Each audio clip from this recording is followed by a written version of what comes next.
Ladies and gentlemen, welcome back to Between the Sharks. We are in the murder van. That's cardboard covering the windshield. Don't be afraid. We have got to get into the electrical. This tiny little panel is running everything currently in this van. That's fine. That's plenty. That's enough. That'll do. Knock that off. That's fine too. However, we're making some upgrades. First of all, we got a sunroof with a motor that I'd like to have working. Second, we replaced these doors with power windows, so those need juice. Now in addition, back here, I'd like to have some lighting, whether it's this original stuff that we figure out how to make work, or we add some new stuff, or both. I'd like to add some charging ports back here, either for phones or for like a cigarette lighter extension type thing for paddleboard inflators or, you know, tire pumps or whatever else we need. Also, I got this thing. And it's probably gonna draw a ton of juice. It is a Ford rear AC unit. They go somewhere back there, but I was just kind of placing it around to see how far forward I could get it without it taking up too much room.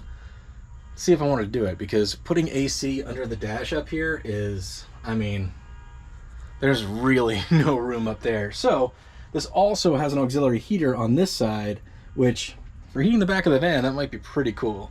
But I'm showing it to you now because we got to get power back here for it, and probably a lot because it's got this big old blower motor. So there's two types of power in every car: keyed on power and just power, right? So like your headlights, you can turn them on whether the car is on or not. And then other things, you got to turn the key to its on position for them to work. AC, radio, that type of deal. So we're going to add a new panel that is all keyed on power, meaning that unless the car is running, the ignition key is in the on position or the accessory position, there will be no power, so it will not drain our battery. Here's the basic plan, team. We're going to go, this is an example, from our battery under the hood of the car with this cable to a main fuse breaker, which is a 200 amp rated little interrupter fuse. From there, we're going to go to a relay. Big hot cable in this side, big hot cable out that side, and this side is going to get a ground and power from our other fuse box. We're going to run a circuit that is keyed on only. So when we turn on the key, it's going to send power to this relay, connecting these two ends. This end will run to our positive on our fuse panel. Fuse panel will be full of these fuses, and then we run wires out to whatever it is that we need power for. It's actually that simple. Sometimes the getting in and getting the things into place can be a little tricky, but the idea of it's quite simple. So now that we've covered kind of the what, let's figure out kind of the how. Our battery is on the passenger side of this vehicle, and I've looked around, and you know, in your own vehicle edgification, you should find out where you're going to mount your new fuse panel. If you come over to the driver's side, there is no room for anything else. I mean, maybe I could sneak it up between the pedals, but that seems silly. I can stash it right there, and it should be out of the way of the passenger's feet and all of that stuff, and we can sneak through one of those little holes. You guys see daylight? I'll show you. So I got 4 holes. Don't know what they used to be for, but I know what they're about to be for. And I can see daylight through that one. So if I can open this up, I can run from the positive side of the battery, somewhere up here to our fuse breaker thing, in there, to our relay and our fuse panel. Let's do it. Now, this doesn't have to go onto your firewall. I could run this anywhere else in the van. Just for me, I've got to run power windows, power sunroof, and a bunch of other circuits up front, and those are my priorities, so that's makes sense. There's a convenience there for me. No! Gang, be careful where you poke holes. Like, heater core is in here, so just make sure you're not poking holes into something that doesn't want any holes in it, you know? All right, gang, so we've got kind of a circuit set up. So the sun's going down, so I'm gonna try to show you what we got going on before that happens. We got a big old cable from our battery terminal. It's not hooked up. We're gonna run it from our battery terminal to our big circuit breaker. So this is our main circuit breaker. So if this side of the circuit tries to pull too much juice, this will interrupt it so we don't burn the whole rig down. So in the circuit breaker, then out the other side, up to this relay. People that take electricity and parts and pieces real serious, like, there is a difference between a relay, a switch, and a solenoid. But for simplicity's sake right now, just consider this an electronic switch. When it gets 12 volts from this red wire, it is grounded by the black wire. As soon as we zap 12 volts by turning the key, it closes the connection between this side and this side. When that happens, the juice continues to run through the battery, the circuit breaker, the relay, and in to our fuse panel. Not really in love with that connection, but it's good enough for right now. And from there, we will run wiring out to all of the parts and pieces where we need wiring, which is a lot. And our switches and our, you know, all of the things. A lot of work yet to do, gang.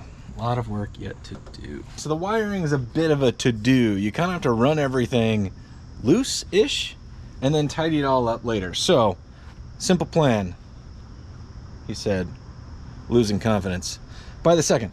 Power window motor wires. We're running everything to the center. I think I'm going to use this and build a panel for switches in there because I don't think I'm going to run an original style radio, and I don't want to cut that up for some reason. This dash has been modified. It's got a bunch of holes where no holes should be anyway, but it's good enough right now for a plan. So you really kind of got to know your stuff. In our case, I need to run these up here to the switch panel. In addition, I'll need to run power and ground up to the switch panel to meet these things, because the way a power window works is one's positive, one's negative, and then you swap that and it goes up and down. So let's say blue's positive, brown's negative, and that makes the window go up. If you swap the polarity, the window goes down. So you need a dual pole, dual throw switch that needs power and ground, which you can just ground the switch if you need to. You know what I'm saying? So these wires got to go through this door, through here to the front, because I'm not doing any switches on the doors. It just gets complicated if you want to try to control both. It's just a whole thing that I'm not going to get into. So I'm going to put a panel in the center, accessible by both driver and passenger, most importantly me. So here we go. All right, you got to jam the wires through. We're gonna have to clean up all the metal edges and all that stuff. This is a spot of failure on old power window wires. Basically, the door opening and closing just makes them bend in the same place over and over and over again. And that makes a brittle part. So, for example, on a car like the Cadillac in there, chasing the wiring down, because everything runs through the master switch on one side, then out and around the car to all the windows. So, if you got an old car with power windows, it can be very, very difficult. I mean, usually the first place I check, though, right in here. All right, team, if you're going to use these little cheapo dudes, like, which is something I normally use, I pull a little plastic clip off and then I heat shrink it. I think it makes it way more secure. It's just my own way of doing it, and that way I can actually see the crimp, you know? All right, gang, this looks so much more complicated than it is, but we have power and ground going to the middle too. And then we have our power and ground coming out of the top, and those just loop to power and ground on the opposite poles on the bottom. It's a dual pole, dual throw switch. It's a momentary switch. You can see right now, flipping the switch, does nothing because the key is off. Wait, come on, buddy. Flip the key on. That's the fan running in the back. That's how I know I got juice. You can flip my switch. You guys see it all? Maybe.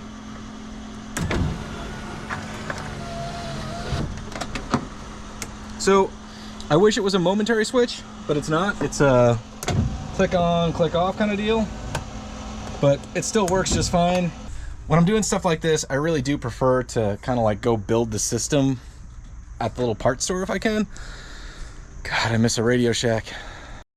So now the plan is to repeat that for the other window and the sunroof, and I'm going to check in with you after that, because then we got to build a panel for our switches, and then there's even more stuff to wire in. But the sunroof and the other window should be basically the same.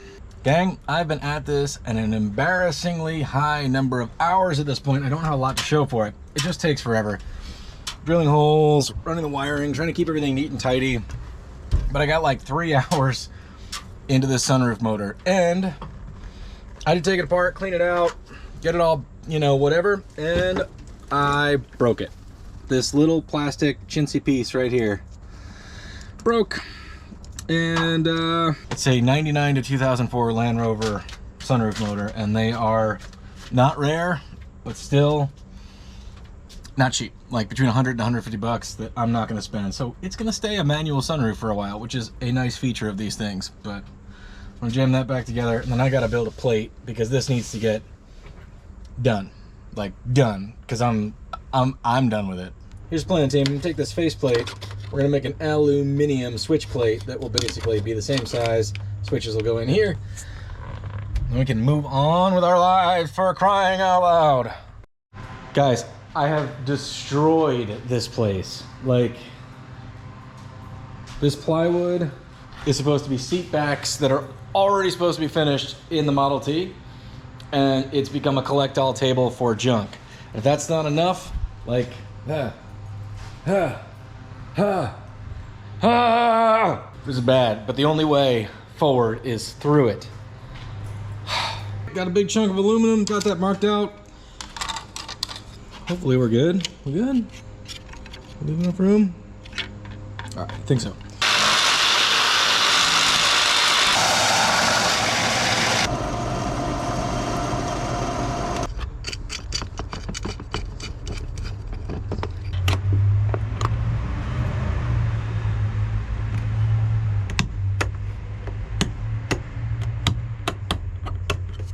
I thought today was nearly going to defeat me, but so many hours, so little apparent progress. But we have a brand new fuse panel that's wired in to keyed power, which actually functions. And if I turn the key on, come on buddy, do it for me. Turn that fan off now, and I can, from right jaw, bam, you too. They're a little sticky, they need to be run. They've been sitting for many years, but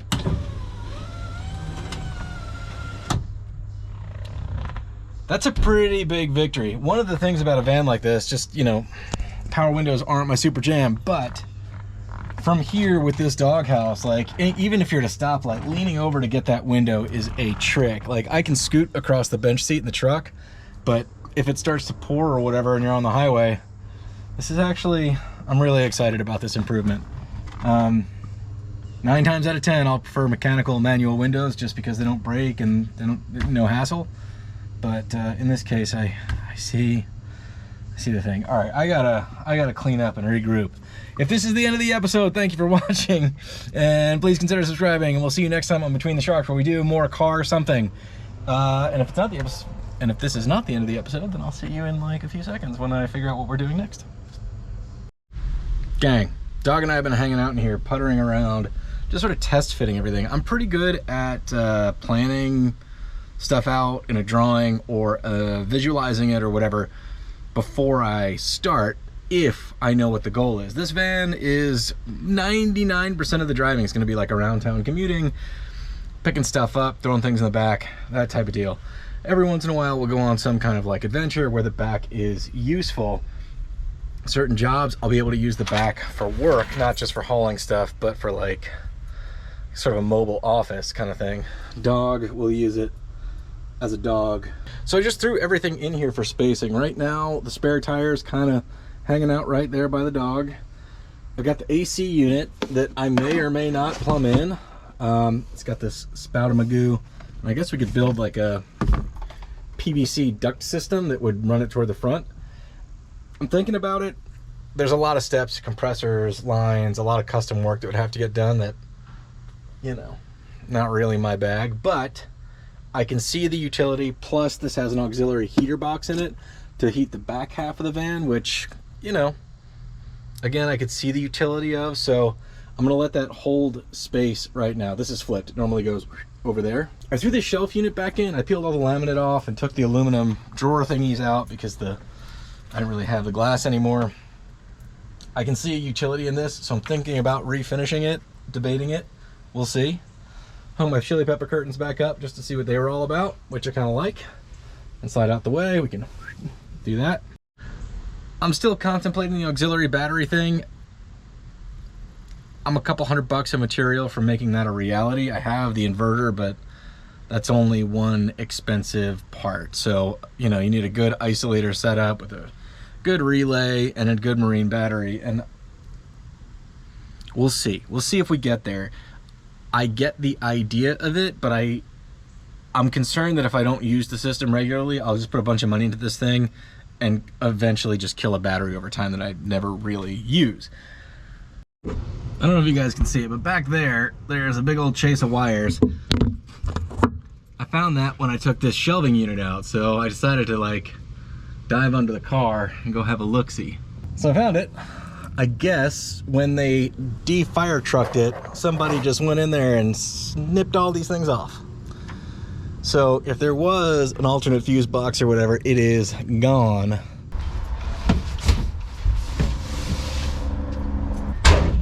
Dang, getting ready to leave Home Depot. My blood pressure is kind of okay, thanks for asking. I really don't enjoy going there anymore. It's hard to find anything that you need. It's impossible to navigate the aisles, so crammed with display crap.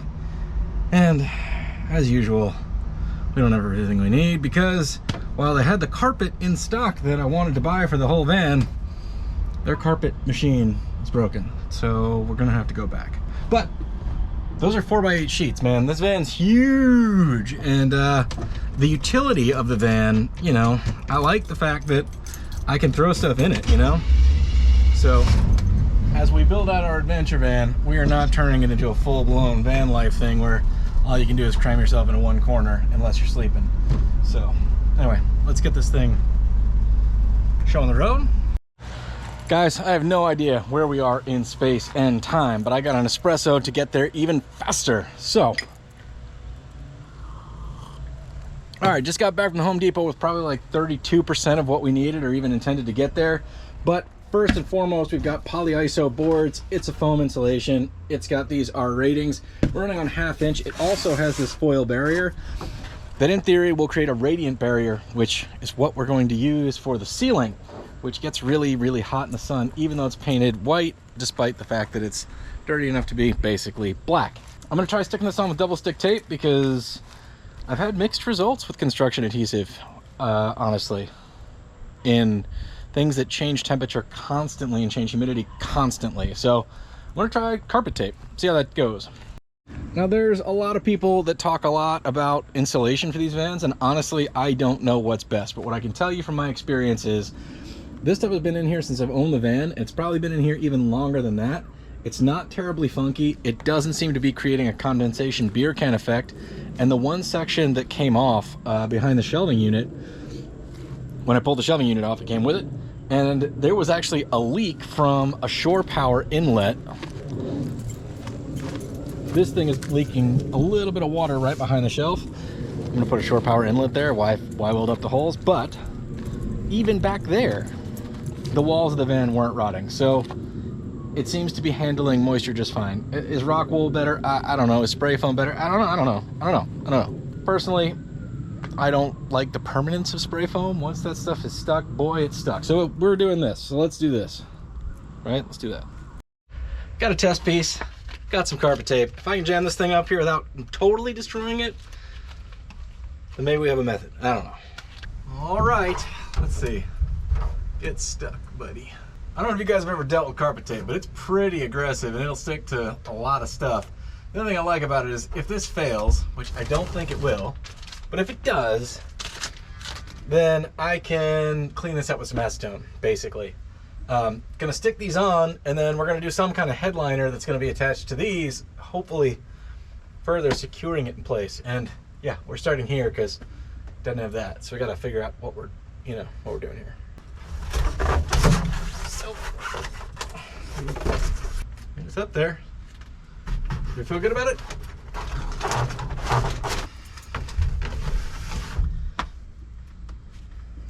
I'll call that method successful.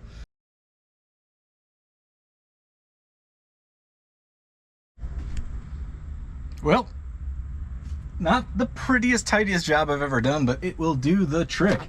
It went really easy, and I actually got an extra sheet. So I guess I'm gonna take that back to Home Depot, because 20 American bucks is 20 American bucks, right? We gotta do some art on the doors, because this blue ain't gonna fly. All right, our door insides are no longer blue. Rattle candom doesn't match exactly, but it's not awful. It's not jarring, let's say, because this is all different kinds of sun faded and dirty and whatever else, and it'll blend. It's less obnoxious than the blue, and the quality matches the quality of the rest of the van. So let's get back in the back. This has to go. This has to go, though. Hi-ya. Rewire you later. So fellas, this should not surprise you that I'm making this stuff up as I go. I was at Home Depot and I picked up these plasticky panel things. It's 16th inch. Decided I'd jam it in here. Because it's so thin and it wasn't brittle like laminate, I thought it would do the curve nicely. I looked into, like, you know, fake wainscoting, fake shiplap, fake all that stuff, but first of all, it's way too rigid, and second of all, it's way too heavy. So let's just be clear on what we're trying to do here to a degree. Part one, get this back on the road as an adventure van. So day trips, weekend trips, long trips, road trips, whatever that is, and be able to kit it out for that. But not only that, which is, like, to me, a big downfall with some of these van life builds. This is a big space. It's 10 feet to the seats, and it's over 4 feet wide. So 4x8 sheets can go in, all sorts of stuff can go in. If you want to move a mattress, which no one ever does, this is a better vehicle than that, you know, in case of rain or whatever. But this can also give that a break sometimes. So I don't want to eliminate the utility, which is going to be probably beyond commuting and utility. Like, it's going to adventure sometimes, but life ain't all like that. So I've made my mind up on the flooring. I am going to do carpet. I know van life is all about this, like, faux hardwood thing, but we're not going to mess with that. And we're not going to mess with that because it's not designed for these conditions. It's just not. It does kind of look good. It holds up all right in houses. I've used this stuff, but constant temperature swings, humidity changes, that kind of thing, it's just not built for it. So we're gonna go with carpet. Also, carpet, there's a mosquito on the back of my hand. Look at this. Oh, gotcha. No, I didn't. I missed him. Now the carpet's gonna provide a couple other features that I like. One, it won't feel dirty all the time. If you have a hard floor, hard surface floor, and you're in it barefooted or you're sitting on it, you can feel every grain of sand. It's like the Princess and the Pea. Carpet hides a little of that. And it creates a sound deadening effect by being soft. Right, pal? Dog agrees. Just got back from the home improvement store. All right, let's see if we can turn this, cover this. Also, I just drove this thing to the home improvement department store there, and yeah, all that stuff stayed in. Bounced around, had the windows down, so I guess a little bit of carpet tape and a little bit of friction fitting did the trick.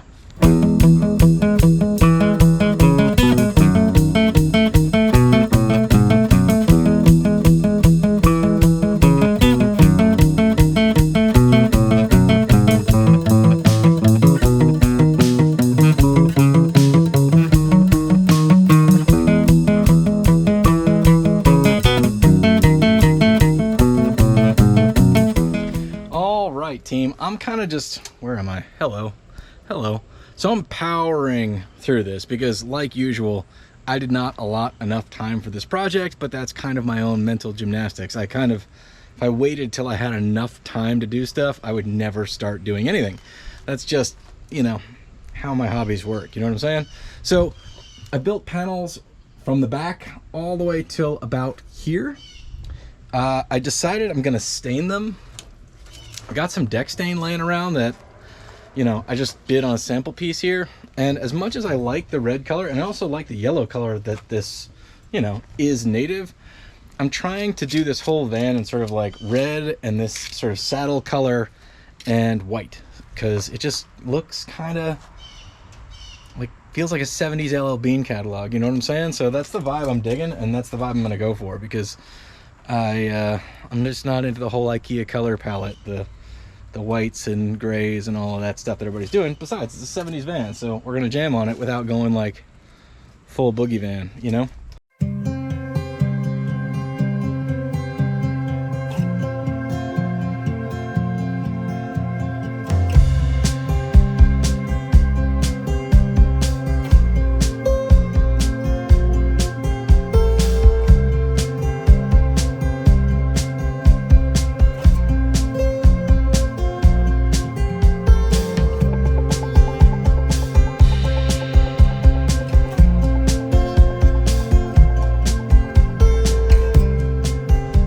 We're getting somewhere on it. Probably looks a lot better on camera than in person. I mean, it fits pretty well. We're gonna do some trim strips on it. The trim definitely cleans it up. I'm doing a quick kind of like 70s outdoorsman-y kind of vibe in here. For anyone thinking about doing this themselves, I know there's tutorials and all that stuff. Go get yourself 4x8 sheets of cardboard and make yourself templates. These vans are very weird shapes, all of them of every era. They curve this away, but they also taper around the edges. So like, it's a bit like when you peel an orange, you know? If you like, the shapes are a little bit strange. Maybe call it's kind of an OG shape. But anyway, templating will go a long way. It's McClobbers. McClobbers is back. We've been kind of burning all the candles at once here, so I've been driving it while I'm working on it, which is not really the smartest thing to do. The best thing to do is kind of plan out your build and get set up and start it and execute and all that stuff. Well, that ain't my world, gang. So I'm getting ready to put some carpet in here, which is not the most exciting thing, but I want to explain to you why we're doing carpet, because this may influence anybody that's trying to do anything like this. First of all, look at this. This is just, you know, stuff from climbing in and out and all that. If you're sitting in here on the floor, you can feel every bit of it. Like, it sticks to you and all that other stuff. I'm not saying the carpet wouldn't have all that stuff in it. It just doesn't like feel grainy when you get into it. In addition, I've got the dog who loves bringing stuff in, and on top of that, gang, remember, it's an adventure van. You're gonna go places that are covered in dirt and gravel and sticks and pine straw and all that stuff. So I think carpet is a great solution because you can always hit a gas station and use a little vacuum or whatever, but in the meantime, as it's getting dirtier and dirtier, it doesn't feel as gross.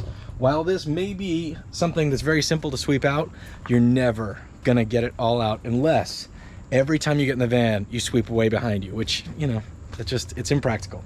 It's impractical. I mean, there's a couple other things too we'll get into once I get the carpet in there, but it's sound deadening as well, which is a big deal when you're driving down the road, because if you're in an adventure vehicle, a lot of your time is just going to be spent going from point A to point B and looking out the windows and enjoying what you're passing by and finding some reason to stop. I feel like if you're doing it right, van adventure type things, you're spending very little time actually in the van where you're not driving. You should be doing the things that you're doing. And the carpet was $64. So once it gets really gross, out it goes.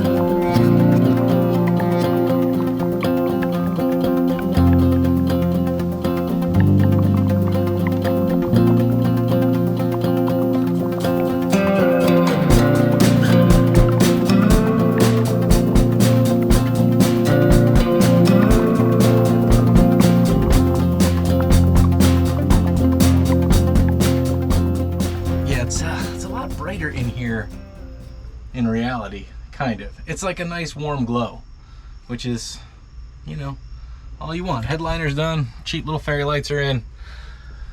I like a really soft light in the evening, so were I camping in here, this is all I would want for like ambient light.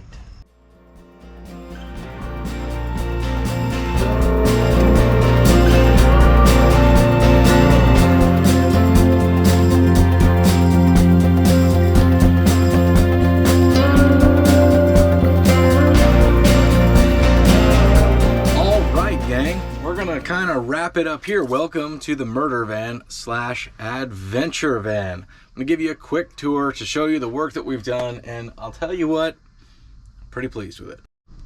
we'll work our way up. Just have some brand new plastic carpet. Should handle enough moisture just fine. It collects all the parts and pieces. We've got our tool storage in our original bench seat, PVC walls, put some trim boards up that I can put screws in and you can hang things off of if needed. Carpeted halfway up this wall so that I can lean my spare tire or whatever until I build a spare tire holder for the back door. This thing is still taking up space. I've had it in here for a while now, and I'm starting to think that simply an AC unit would actually fit right here, like a universal one. And I could, you know, 86 all that. But that final decision has not been made. Keeping with my 70s LL Bean theme, I got a vintage red cooler, and I have a vintage red, I don't know, what do you call it? Water holder? Thermos thing? Water cooler thermos deal? 2.5 gallons. That's more than I need to carry at any given point in time. I can grab it with the handle and refill it, and I have actually just been using it to stay hydrated out here while I work. That's all you need. You don't need a sink and a pump and a thing, and gravity will make that thing do just fine. The magic of cameras and lenses can be quite deceiving to the amount of space a fella actually has anywhere. Just watch a van life video full of lies. Anyway, this is a G20 long wheelbase. So from the back of the front seats, basically where the camera is sitting now, to the back doors is right around 10 feet. This thing is a little over, I don't know, it's well over 4 feet wide, but I'm not really sure exactly how wide the van is. That's pretty standard all the way across. But because I haven't built a bed platform or anything like that, I have a lot of room to move. I mean, you know, I can stretch out. I don't feel like it's all claustrophobic. And in addition, as you've seen in the video, I've been using this van to haul full sheets of lumber and stuff. So I have not removed any of the utility whatsoever of this van to be a work vehicle or an adventure vehicle. So gang, for comfort and drivability, we've done a couple of things kind of new. We've added a lot of electronics in the video. I showed you the power window bank switches here. I've also added some kind of fairy lights that are more than enough to light this thing up in the dark. Behind me, they're plugged into just a USB charging point that I added. There's a USB port here, and I put another one here in the dash, all running off our brand new circuit board. Also, for ease of drivability in modern traffic, I bought one of these contraptions. It's $100 American. It actually has a backup camera attached to it, connects to the old phone, does the touchscreen CarPlay, Android version, whatever that is, and you can either stick it there permanently or you can make it mobile. Just disconnect it from the cigarette lighter, take it with you to another car. And considering, you know.